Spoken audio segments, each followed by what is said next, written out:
3.5 stars. I love Elsie Silver. I will be continuing the series next month, I'm sure. Okay, the next book that I read in December is The Housemaid by Frida McFadden. This is such a great book for sticky, like gripping, I swear.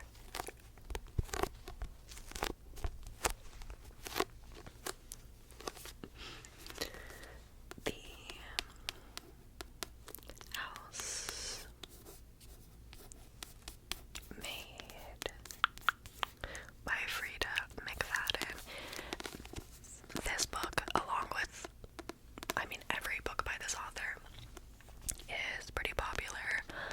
I feel like she is known for like a fast-paced, quick, twisty thriller, and I've been really getting into my mystery thriller era, like towards the end of the year, so I actually picked this up specifically because one of you guys commented and were like, Haley, you need to read it. If you liked Verity, then you will like The Housemaid, and so I read it.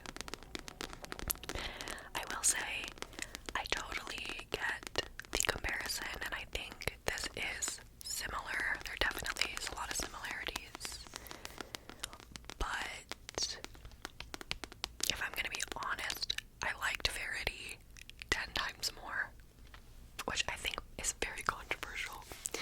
When I posted that on Goodreads, a bunch of y'all were roasting me, which I love. Feel free to add me on Goodreads and roast me. I don't mind.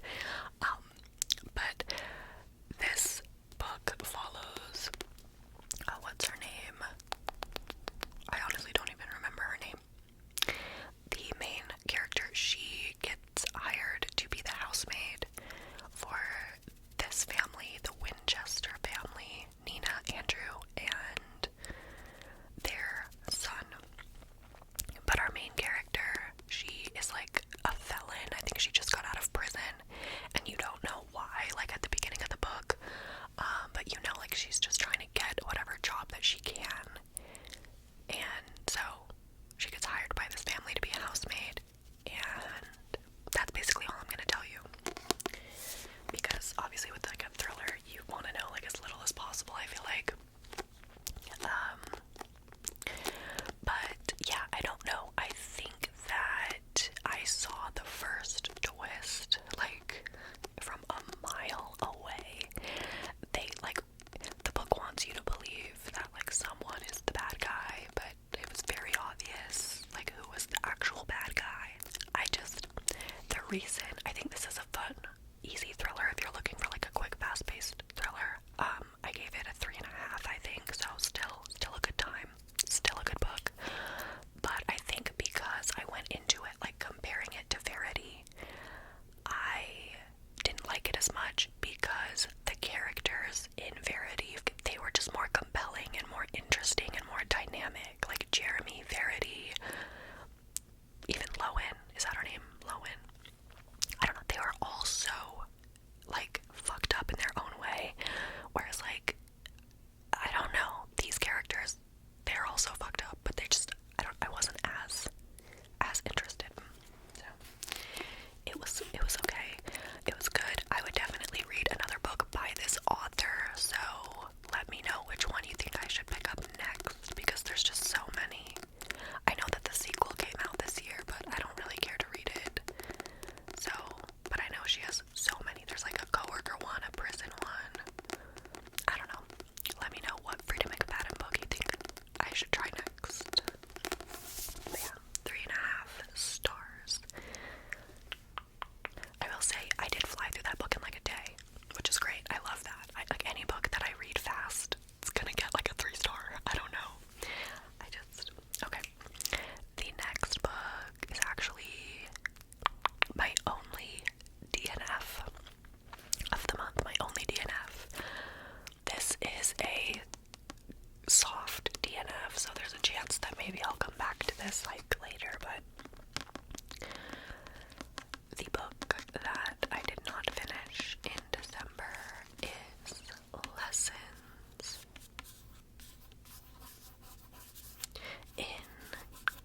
she was a college or high school teacher. Like, I think she was a college teacher.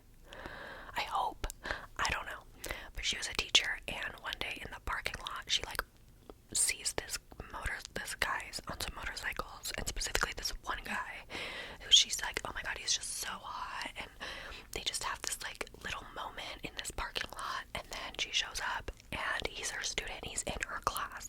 His name is King, which is, like, cringe, but his name is King because he's, like, the heir to this huge motorcycle gang, so he's not technically in the motorcycle gang yet, but he's the heir. Like, his dad is the current head honcho.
it's just not my favorite thing, but I wanted to get in the spirit like all the other girlies, so I picked this one because it had a very interesting plot. So, this one follows B. Hobbs, who is a sex worker. She is an adult film actress, and she ends up getting last-minute replacement casted for this, like, Hallmark-esque Family Channel Christmas movie.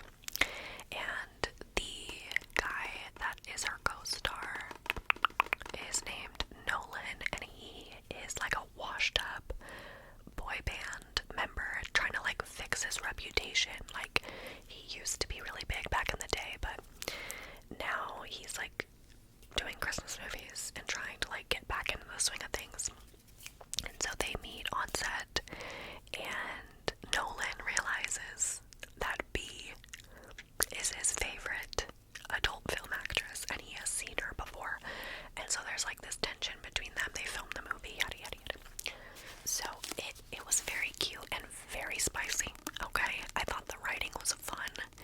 Like, it was very quirky, kind of gave me Allie Hazelwood vibes, but it was fun and I had a good time. But overall, I just did not care at all for the Christmas movie setting. Like, if you would have taken the Christmas out of this and just made them like filming a regular ass rom-com movie, like, I would have enjoyed it so much more. So it's not really the books, it's like, it's me, it's not you, it's me. And I think I just realized that holiday romances are not for me, and I don't think I will be picking them up next year. I would prefer like a Christmas novella maybe. So yeah, this was cute. If it sounds interesting and you like holiday romance, definitely give it a shot, but I didn't care for it, so based on my enjoyment, giving it 2 stars. But I would definitely read more from like the authors. I read one book by Sierra Simone before. I read Priest, and it was alright, it was okay, but I haven't read anything else by Julie Murphy. But again, I liked the writing style, liked the premise, didn't like the Christmas, and I knew that, I don't know. The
amazing tension, like the sexual tension, even without putting spice in the pages, because there is spice in this book. Like they do the deed, but it's fade to black, so you don't see anything on page. It just like alludes to it, okay? And I think some people were afraid that maybe this book wouldn't be good without the spicy scenes, but it was still great. And the tension, ooh, like I could feel it. But my one like big critique with this book is like, why did we label this YA? I feel like it was labeled YA just because it fades to black, but like, correct me if I'm wrong, but I was under the impression that YA books focused on characters like 13 to 18, and then like new adult is like 19 and up. Like this man is 20 years old, she is 19 years old, and they are both full-time working adults that support themselves. So it's like, I don't know, I'm not really getting like the young adult vibe. But for Ali Hazelwood's new adult fade to black romance, I think she did a great job. It is still the same formula, quirky, like sort of sunshine, very outgoing love interest, and grumpy, sullen, tall, angsty man. And you know, it's the formula, but it works every damn time. It works every damn time. So I gave this 4 stars. I did really like it. Now I think the only full-length novel I still need to read is Love Theoretically, which is definitely on my TBR for next year. So, okay, now let's talk about the last 3 books. The first one I listened to on audio. It is Bad Mormon, the memoir by Heather Gay. Heather Gay is one of the Real Housewives on Real Housewives of Salt Lake City, where I am from. And over like this Christmas break, my family convinced me to catch up on the Real Housewives show, on the Salt Lake City show.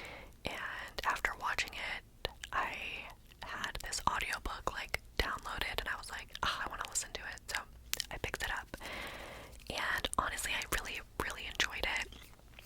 I wouldn't say it's my favorite memoir that I listened to this year, but I thought it was great. I was raised in the LDS church as well, and there were so many things that this book reminded me of that I had forgotten about. And you know, that religious trauma lasts forever, and I just really applaud Heather Gay for sharing her story. But I think once the book kind of faded out of her like growing up and her like Mormon story, and it kind of transitioned into the Real Housewives drama, I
you could help me guest star in my OnlyFriends videos, and we'll make a bunch of money.